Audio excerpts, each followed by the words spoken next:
Le soleil venait à peine de se lever sur l'île de la Cité. En contrebas, sur les quais, une étrange négociation était en cours au milieu du brouillard. Lina, une policière en civil, était en plein dialogue avec un de ses indiques, qui n'était nul autre qu'un batelier médiéval. Les informations que cherchait la jeune femme étaient capitales et pouvaient sauver des vies. En effet, elle avait été chargée par ses supérieurs d'enquêter et si possible de rapatrier les milliers de Parisiens qui se trouvaient captifs dans le monde médiéval. Après la vibration et la famine qui s'en étaient suivies, de nombreux habitants avaient fui Paris et avaient rencontré le plus souvent un sort peu enviable. Même si beaucoup d'entre eux avaient été rapatriés suite aux accords avec le roi, il restait nombre de Parisiens dans la nature. Dans un mélange de français ancien et moderne, le batelier énumérait à Lina une liste de Parisiens dont il avait retrouvé la trace. Tout d'abord, 2 femmes, enlevées il y a plusieurs années à l'intérieur même de Paris, forcées de se prostituer près de Dreux à des prix très élevés, la noblesse du royaume étant prête à payer cher pour passer la nuit avec une vraie Parisienne. Ensuite, 2 hommes et un garçon, capturés alors qu'ils étaient partis chercher de la nourriture en dehors de la ville. Ils étaient selon le batelier en très mauvais état physique, pour avoir passé les derniers mois à travailler dans une mine de sel, près de la ville de Troyes. Lina remercia le batelier pour ses informations, et lui glissa quelques écus en main. Le batelier fut mécontent du paiement et exigea plus de pièces, car les écus frappés par le roi ne valaient plus grand-chose ces temps-ci. Lina soupira. Ce type était un vrai pourri, mais il entendait de sa barge beaucoup de gens parler. Prenant congé, la policière partie de Rechef remontait ses informations au ministère des Affaires médiévales, qui était l'entité dont elle dépendait. Cette nouvelle usine à gaz, typiquement française, était l'organisme chargé d'interagir avec le monde extérieur. Après remontée de ces informations et de la localisation des captifs, il s'ensuivrait de longues et difficiles négociations avec les autorités locales.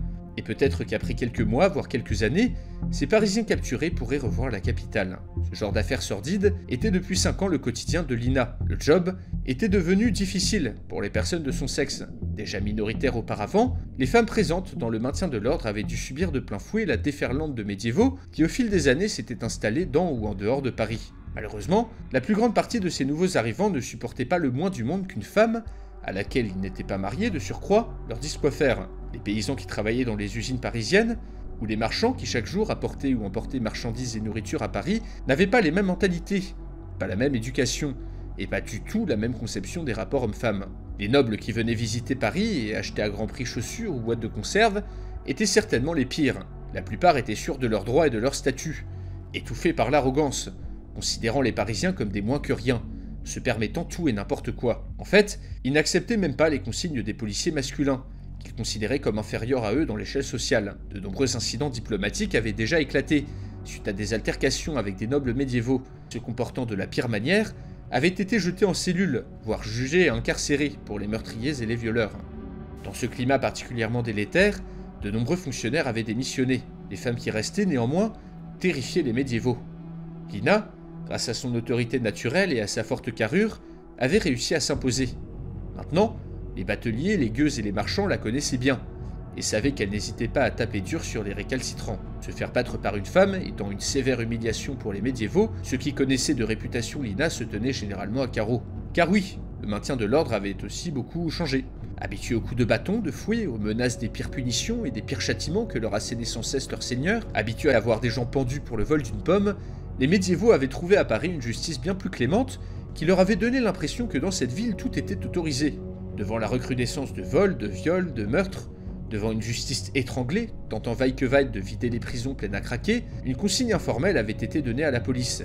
Faire peur. Ainsi, les débordements étaient plus nombreux du côté de la police. Mais en même temps, le niveau de violence avait explosé à l'intérieur de Paris. Dans ce nouveau Paris, les meurtres étaient si nombreux que les 3/4 d'entre eux n'étaient pas résolus. Les origines maghrébines de Lina avaient été un autre problème. Elle ne comptait plus les fois où les médiévaux l'avaient qualifiée de sarrasine, voire de roum, un mot équivalent à gitan dans le français moderne. Le plus embêtant étant que du fait de la pigmentation de Lina, on la soupçonnait immédiatement de ne pas être chrétienne, ce qui compliquait d'autant plus le dialogue. Il n'était plus rare pour les agents de devoir tirer avec leurs armes, ce qui était à peu près la seule chose dont ces nouveaux bandits avaient peur. En tant que policière, Lina avait la République chevillée au corps depuis toute petite, et cette médiévisation progressive de Paris la mettait souvent dans une rage sourde. Ses missions étaient variées: contrôle des barges afin de trouver de la contrebande, contrer l'emprise croissante des mafias médiévaux modernes qui avaient fait leur apparition dans les bas-fonds de Paris, et enfin vérifier à ce que le clergé médiéval, présent en nombre, ne fasse pas d'entorse à la laïcité en public. Même si l'accord passé avec le pape précisait que l'église parisienne était passée sous son autorité et que le ou la présidente devait prêter serment sur la Bible, le principe de laïcité s'appliquait toujours en théorie dans l'espace public. De nombreux prêcheurs médiévaux avaient élu domicile dans les rues de la ville, et à l'aide de grands discours tentaient sans cesse de convertir ou d'exciter les foules. Faire respecter les valeurs de la République dans les rues était devenu extrêmement compliqué pour la police. Peu de Parisiens semblaient sensibles à ce prosélytisme constant, mais il semblait à Lina que les immigrés médiévaux, venant pour la plupart de villages peu religieux, se radicalisaient au contact de ces prêcheurs.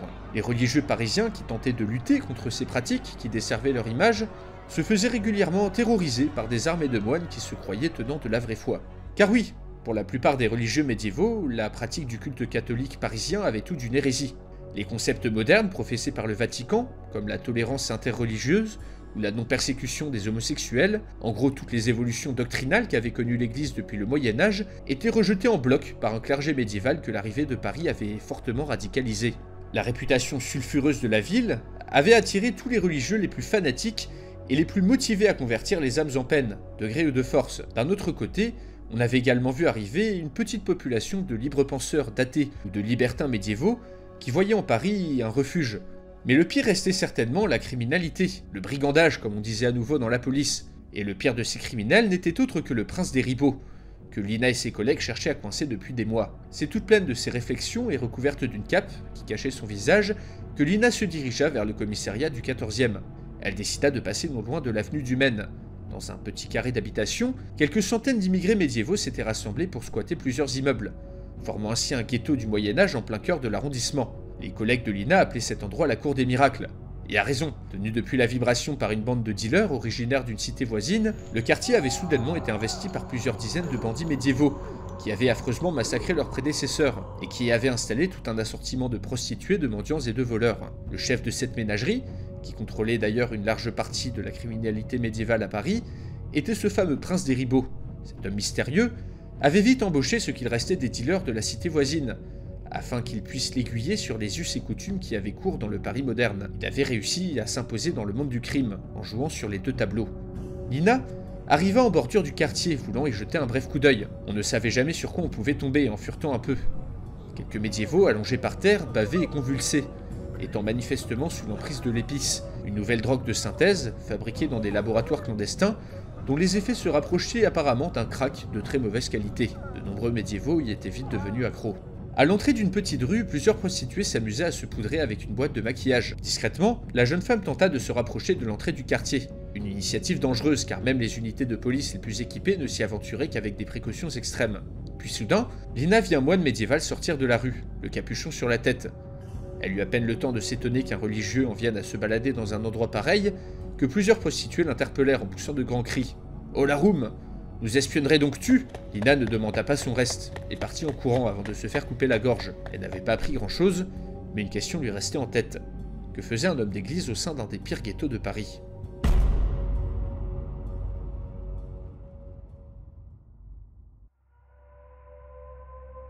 Cela faisait 2 semaines que le conseil restreint s'était conclu sur la décision de mater Paris par la ruse.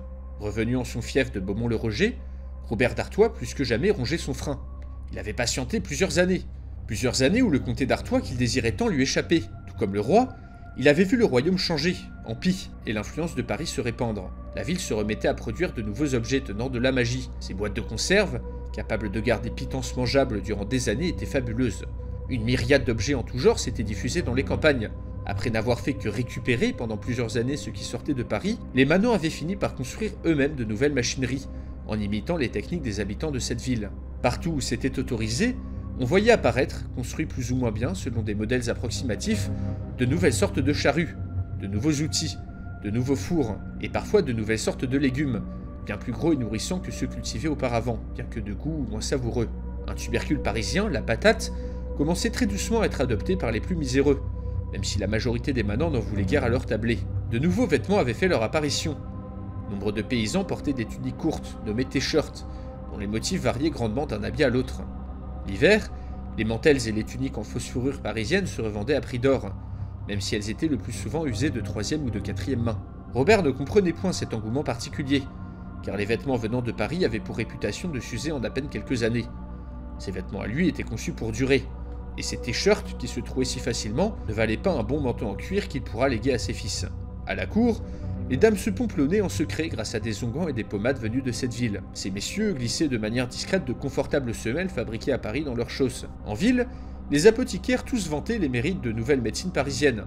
Néanmoins, de très nombreuses superstitions ralentissaient fortement l'adoption de ces nouvelles pratiques. Dans de nombreux endroits, on considérait encore que tout ce qui venait de la ville satanique donnait la peste ou la petite vérole.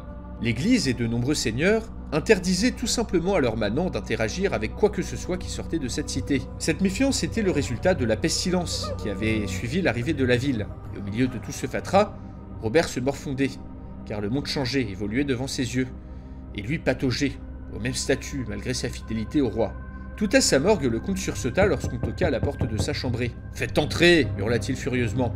Un jeune homme d'une quinzaine d'années fut introduit, qui s'inclina et lui tendit un parchemin frappé d'un sceau, que le comte reconnut tout de suite. Le sceau de la couronne d'Angleterre. Enfin, pensa Robert, enfin il s'est souvenu de moi, il ne m'a point oublié. La missive, qu'il fit déchiffrer et lire par son moine confesseur, provenait directement d'Auguste l'érudit, l'homme qui lui avait promis l'Artois, l'homme qui avait trahi Paris et qui lui avait fait trahir le serment qu'il avait fait au roi. « Cher comte, disait la lettre, cela fait bien longtemps que je ne vous ai point adressé missive, et je m'en excuse profusément. Ces derniers mois, nos préparatifs ont enfin touché à leur fin, et soyez assurés que vous restez en mes pensées. » Les yeux écarquillés, Robert lut avidement la suite de la missive, qui enjoignait au comte de se porter dès que possible vers la Guyenne, afin qu'il soit possible d'organiser une rencontre. Le moment qu'il avait attendu durant 5 ans était enfin arrivé. Il était probable que le royaume de France ne se relève pas de ce qui allait arriver, mais pour le comte, son heure de gloire était enfin venue. La drogue venait de faire effet, et Kévan sentit enfin les effets de bien-être l'envahir. Tout autour de lui, un mélange hétéroclite de Parisiens et de médiévaux s'était réuni dans un hangar, aux limites de Paris, et se trémoussait devant des enceintes de plusieurs mètres de haut. Le jeune homme avait précieusement gardé ses champignons hallucinogènes pour ce genre d'occasion. Derrière les platines, le DJ qui avait organisé cette soirée était aux anges. En pédalant toute la journée, il avait réussi à recharger assez de batterie pour pouvoir enfin alimenter ses enceintes et ses lampes stroboscopiques le temps d'une soirée, comme au bon vieux temps d'avant la vibration. Prévenu par un ami de cette soirée, Kévan n'avait voulu manquer pour rien au monde ce retour temporaire au monde d'avant. Quelques médiévaux étaient présents et ne semblaient pas vraiment savoir comment danser sur ces musiques beaucoup trop étranges pour eux. Kévan en vit même entrer dans une sorte de transe mystique, sûrement aidé par une petite dose d'épices. L'ambiance semblait saine pour le moment. Malheureusement, de nombreux rassemblements de ce genre terminaient en bagarre générale. Des bandes parisiennes et médiévales tournaient autour des rares soirées de la capitale. L'ambiance s'échauffait, les corps se frôlaient. Kévan s'immergeait entièrement dans le son, mais pas pour longtemps. Kévan entendit un claquement, puis un deuxième, puis des cris. Tournant la tête, il eut la surprise de voir débarquer en trombe, dans la cave surchauffée, toute une armée de moines qui venaient de déborder la sécurité, munis de bâtons et de fouets. Les religieux suivaient une sorte de prêtre qui déclamait en hurlant des phrases en latin, tout en se signant frénétiquement. Sûrs de leur bon droit, persuadés de purger un nid de païens écoutant des musiques du diable, les moines se mirent à fouetter et à battre les fêtards sans distinction, ce qui provoqua un vaste mouvement de panique. « Satan, Satan !» hurlait-il. « Tas de traînées, vous brûlerez en enfer comme les habitants de Sodome !» Certains dans la foule tentèrent de résister en lançant divers objets sur les envahisseurs. Plusieurs couteaux furent tirés de part et d'autre. Alors qu'il était en train de subir le pire bad trip de sa vie, Kévan trouva la force de filer à l'anglaise. Au même moment, dans toute la ville, des événements similaires se produisaient. En de multiples endroits, des fanatiques avaient mis le feu à des presbytères, qui abritaient des prêtres parisiens suivant les doctrines de l'église moderne. Plusieurs mosquées et synagogues avaient été investies et saccagées, et de nombreux fidèles molestés. Des dizaines de moines furieux, armés de fouets, de couteaux et de masses, avaient débarqué dans des bars et des tripots clandestins, et on avait chassé les clients à coups de fouet. Les religieux les plus radicaux du monde médiéval, qui s'étaient rassemblés en masse à Paris, avaient enfin choisi leur moment pour avancer leur pion, poussés par une plus haute autorité. Le mot d'ordre avait été lancé. Si ce n'était pas par la croisade, ce serait de l'intérieur que la ville satanique allait être purgée de l'influence du démon. Il avait fallu un voyage dans le temps, des montagnes de morts et énormément de travail, mais le royalisme était enfin redevenu une idéologie populaire parmi les Parisiens. Ce mouvement, visant à en finir avec la République, devenu anecdotique et moribond au XXIe siècle, était redevenu, en plein milieu du Moyen-Âge, une alternative très vraisemblable. De plus, Philippe VI, le roi, était déjà en place, incontesté. Le principal problème était qu'il soit médiéval. En cas de réunification sous une seule bannière, il serait difficile de laisser le Valois gérer les affaires de Paris, à laquelle il ne comprendrait rien. C'est pourquoi Tanguy Anthonèse Député et président du Parti royaliste parisien, le PRP pour les intimes, défendait non pas une unification de Paris et du Royaume de France, mais l'établissement d'une coopération plus poussée avec le monde médiéval, qui selon lui devait amener à terme à une harmonisation par le haut entre les deux sociétés pour former un royaume de France voué à devenir la première puissance mondiale. Son projet était fou, mais possible. Surtout, farouche anti-républicain qu'il était, il s'opposait en tout à la politique isolationniste de la présidente, que beaucoup de gens désapprouvaient. Les progrès électoraux réalisés par les royalistes après la vibration avaient été phénoménaux. Grâce au contexte ambiant et au charisme de Tanguy, cette formation avait en 5 ans monté et monté encore jusqu'à représenter près d'un tiers de l'électorat. Investissant à nouveau l'Assemblée nationale pour la première fois depuis plus d'un siècle, et en se plaçant en tant que premier parti d'opposition, le PRP avait même réussi à placer un royaliste à la tête du Sénat. Seulement, il avait été impossible jusqu'à présent de contacter le roi, afin de lui exposer leur vision des choses. C'est pourquoi il avait été très agréablement surpris de recevoir une missive de Philippe VI lui-même, qu'on lui avait apportée au QG du parti, dans le 16e arrondissement.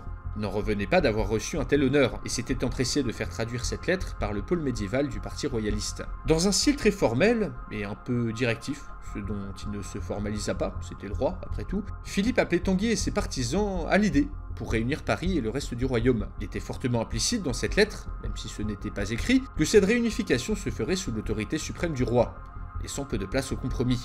Le monarque lui donnait également des consignes si jamais il souhaitait prendre contact avec un truand, nommé le prince des Ribauds, précisant que cet homme, son réseau et ses légions de bandits seraient utiles pour exécuter les basses œuvres nécessaires au triomphe de la couronne, moyennant paiement. Étonné par ces méthodes, Tanguy avait sourcillé au mot basses œuvres. Le roi lui donnait un permis de tuer pour faire avancer la cause, mais qu'en était-il de l'honneur chevaleresque? La couronne était à ce point désespérée pour en arriver à de telles extrémités.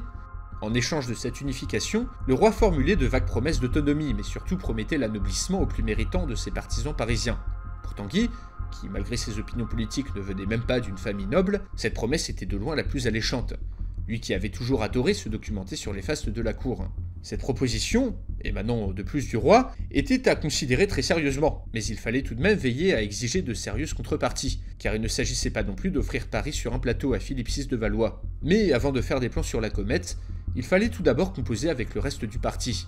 En effet, même si la téléportation de Paris, en 1328, avait mis tout le monde d'accord sur qui était le prétendant légitime, il en était encore beaucoup qui souhaitaient rétablir une monarchie, certes, mais une monarchie constitutionnelle, qui était un régime politique bien différent de la monarchie médiévale. De même, de nombreux royalistes voyaient d'un mauvais œil le rétablissement des privilèges, ou encore l'influence grandissante d'un clergé médiéval ultra-rigoriste à Paris. Ainsi, pour former son parti, et le faire devenir la première force d'opposition au gouvernement, Tanguy avait dû composer avec tous les courants du royalisme, allant des plus extrémistes aux plus tièdes. Leur ligne politique, basée sur la conciliation avec le roi, mais surtout sur la promesse de construire un royaume de France surpuissant et des technologies parisiennes, avait séduit une bonne part de l'électorat. Mais la bataille n'était pas gagnée d'avance. Tanguy était conscient que beaucoup d'électeurs avaient voté pour lui juste pour s'opposer à la présidente. Il suffirait qu'un autre parti d'opposition émerge pour diviser son électorat. En phase 2, le camp républicain était également la résultante d'une alliance incongrue entre les partis traditionnels de gauche et de droite. Terrifiés par la menace royaliste, ils avaient oublié leurs différends et s'étaient rassemblés sur un des seuls sujets qu'ils avaient en commun,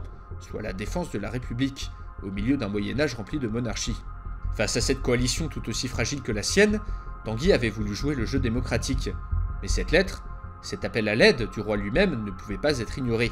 Il fallait pourtant garder la tête froide, même si depuis la vibration, Paris était intégré de plus en plus au monde médiéval, l'écu royal par exemple étant devenue une des principales monnaies utilisées dans la ville, Tanguy était bien conscient que la capitale était infiniment supérieure à la couronne dans bien des domaines. Si Paris devait à nouveau rejoindre le royaume, roi ou pas, Philippe devrait d'abord négocier des conditions claires, et surtout, lui donner à lui, ainsi qu'au plus haut cadre du parti royaliste, une place de choix dans l'organisation du royaume, voire un vaste pouvoir de décision.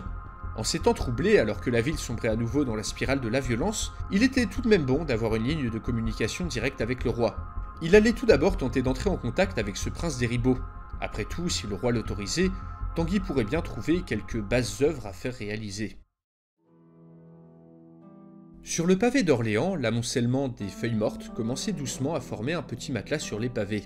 À l'intérieur d'une grande masure, non loin de la Grand Place, Marc, le médecin généraliste originaire de La Réunion, déposa un baiser sur le front de son enfant, qui dormait à poing fermé dans son landau. Un tout petit couchage qui ne ressemblait en rien au lit coloré du XXIe siècle. Sa femme, Constance, qui tricotait au coin du feu, ne put s'empêcher d'esquisser un petit sourire. « Mon mari, dit-elle, Je me vois fort aise de vous voir dans les meilleures dispositions envers notre fille. J'ose espérer que sa dot n'en sera que plus grande. » Marc soupira. La dot. Il oubliait toujours qu'au Moyen-Âge, avoir une fille était considéré comme un fardeau. Le prévôt de la ville d'Orléans, son beau-père, le lui avait bien dit. « Mon cher Marc, vous voici bien installé à l'université. Vos leçons de médecine attirent foule. Vous êtes l'érudit le plus couru qu'on ait jamais connu dans la ville. Mais nos us et coutumes vous restent étrangères. Je vous ai marié ma fille, il est de votre devoir de la faire accoucher de force mâle, mais point de jouvencelle. Car souvenez-vous, élever une drôlesse, c'est comme cultiver le potager du voisin. » Cela faisait plus de 4 ans que Marc le médecin avait suivi Pierrick jusqu'à Orléans. Contrairement à son ami paysan, dont il n'avait d'ailleurs aucune nouvelle, il avait réussi à s'intégrer dans la bonne société de la ville, en exploitant ses savoirs en médecine moderne pour se faire admettre à l'université.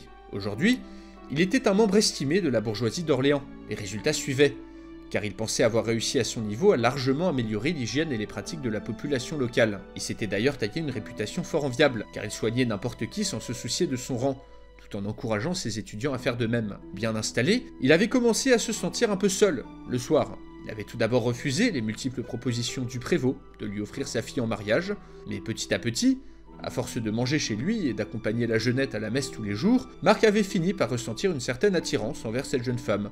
Il avait accepté l'offre de mariage, à la seule condition qu'on attende ses 18 ans pour la marier. Une condition que le prévôt avait acceptée mais qu'il avait trouvée proprement absurde. Grâce à l'argent de la dot, le médecin avait définitivement pu s'établir en ville et quitter la petite cellule que l'université avait mise à sa disposition, pour s'établir dans une masure bien à lui. Les premières années de cohabitation du couple avaient été étranges. Marc, un homme du XXIe siècle, voyait sa femme comme son égale. Constance, élevée selon les coutumes médiévales, pensait que l'homme et la femme avaient dans le couple des rôles différents. Le médecin avait tout d'abord voulu qu'elle ne se charge pas de tout dans la maison, et qu'elle puisse lui parler d'égal à égal. Même si sur le second point de grands progrès avaient été faits, Constance insistait toujours pour se charger de toutes les tâches ménagères, car elle le disait elle-même, si quelqu'un voyait son mari un balai à la main, alors tout Orléans se gausserait d'eux. Il avait également fallu que Marc retire quelques superstitions de la tête de sa femme. Par exemple, avant son mariage, Constance croyait dur comme fer que si Marc lui prenait son pucelage, elle allait devenir noire comme lui. Au fil du temps, le couple avait trouvé un certain équilibre qui leur seyait à tous les deux. Leur fille, pensait Marc, sera sûrement une des premières personnes à être élevée par un couple mixte, médiévo-moderne. Quel genre de femme allait-elle devenir? Le monde médiéval n'était pas tendre envers le beau sexe, et plusieurs fois le médecin avait caressé l'idée de retourner à Paris avec sa famille. Mais pour y faire quoi? Il était désormais un des hommes les plus courus d'Orléans. On le tenait comme un sage, faisait la queue pour attraper la moindre bribe de ses savoirs. Ses leçons à l'université attiraient une foule si nombreuse qu'elle en débordait en dehors de la salle. Ses cours d'anatomie étaient particulièrement populaires, mais également risqués, car les connaissances qu'il distillait n'avaient pu être obtenues qu'en disséquant des cadavres. Une pratique qui restait extrêmement mal vue par l'Église. En effet, tous n'étaient pas si bien disposés à l'égard du médecin. Le royaume s'enfonçant dans la crise, le clergé médiéval s'était arc-bouté sur ses principes, et voyait d'un œil très mauvais ce médecin parisien si populaire. La pestilence, cette pandémie de grippe moderne qui s'était diffusée dans le royaume, avait également largement terni l'image des Parisiens. Dans ses conférences, le médecin n'avait pas encore abordé l'aspect microbien de la médecine. Il cherchait également un moyen à sa petite échelle de prévenir les épidémies. En soignant le populaire, il avait décelé à sa plus grande frayeur que certains de ses patients montraient tous les symptômes de la syphilis, une maladie qui dans la réalité n'était arrivée en Europe qu'au XVe siècle, suite au voyage de Christophe Colomb. Marc redoutait également d'avoir affaire à un patient atteint par le VIH, car malgré les a priori qu'il avait avant de s'installer à Orléans, les médiévaux étaient très loin d'être prudes, et ne prenaient d'autant plus aucune précaution quand ils allaient coqueliquer, selon leur dire. Mais ce que Marc craignait le plus, c'était la peste noire, qui si on en croyait les livres d'histoire, allait bientôt les frapper. Cet événement dramatique, auquel il n'échapperait pas lui-même, était devenu le combat de sa vie. Il voulait faire prendre conscience aux médiévaux de la gravité de cette pandémie à venir, et leur apprendre à en mitiger les effets, le tout sans antibiotiques. En fait, jamais le résultat de son travail n'avait été aussi tangible, surtout qu'il était peut-être le seul Parisien à avoir son statut et des appuis aussi forts dans le monde médiéval. Le premier chantier du médecin avait été d'apprendre à ses étudiants les rudiments d'hygiène médicale, lavage de mains à l'eau claire, désinfection à l'esprit de vin, ce qui ne fut pas très compliqué. En effet, au début de son aventure, Marc s'était attendu à côtoyer des gens sales et des paysans en permanence pouilleux, mais il avait été surpris de constater que la plupart des médiévaux se lavaient assez fréquemment, brossaient les dents et se rinçaient les mains avant et après avoir mangé, même si les parasites comme les poux faisaient des ravages dans toutes les couches de la société. Il s'était donc très récemment attelé à faire comprendre des rudiments d'épidémiologie aux médiévaux. Un chantier monumental qui allait encore lui valoir des critiques de la part de ses nombreux ennemis. Il cherchait encore comment dire à ses étudiants, abreuvés de traités médicaux datant de l'Antiquité, que leur corps était composé de milliards de micro-organismes en tout genre. L'Église et certains de ses pairs lui étaient donc hostiles. Dure époque pour la science, se disait souvent Marc. Beaucoup de médiévaux n'étaient pourtant pas si obtus, et pouvaient même se montrer relativement ouverts d'esprit. Dans le secret du confessionnal, de nombreux moines et curés érudits, voire même un évêque, avaient pressé Marc de leur livrer quelques savoirs. Malgré les dogmes d'apparat, la curiosité humaine transcendait vraiment toutes les époques. De plus, sa fonction et sa popularité rehaussaient quelque peu l'image de Paris en Orléans. La plupart des médiévaux, en effet, n'avaient vu des Parisiens que des réfugiés misérables, qui avaient précédé la pire épidémie des dernières années, ou plus récemment des marchands ou des artistes itinérants, qui écumaient les rues en proposant aux médiévaux de prendre des photos Polaroid pour quelques sous. Mais le médecin dut s'arracher à ses réflexions, car il était là lors de sa conférence quotidienne à l'université. Aujourd'hui, il allait s'improviser biologiste, et allait parler de l'importance des chats dans la lutte contre les nuisibles. Lors de la peste noire, les chats avaient été très importants dans la lutte contre la diffusion des rats, qui portaient avec eux des puces infectées par le bacille de la peste. C'était une position qui allait encore faire grand bruit, car les chats étaient désapprouvés par l'Église, voire parfois considérés comme des agents de Satan. En sortant de chez lui, la besace pleine de manuscrits et d'instruments, il eut une brève pensée pour son ami Pierrick, qu'il n'avait pas vu depuis plusieurs années. Les routes étaient dangereuses et son travail très prenant. Il n'avait pas encore pu visiter le paysan dont il n'avait aucune nouvelle. Il fut quelque peu ému à ce souvenir. Sans Pierrick, Marc n'aurait jamais pu connaître son destin. En son fort intérieur, le médecin fit une petite prière et espéra que son vieil ami et sa petite famille allaient bien.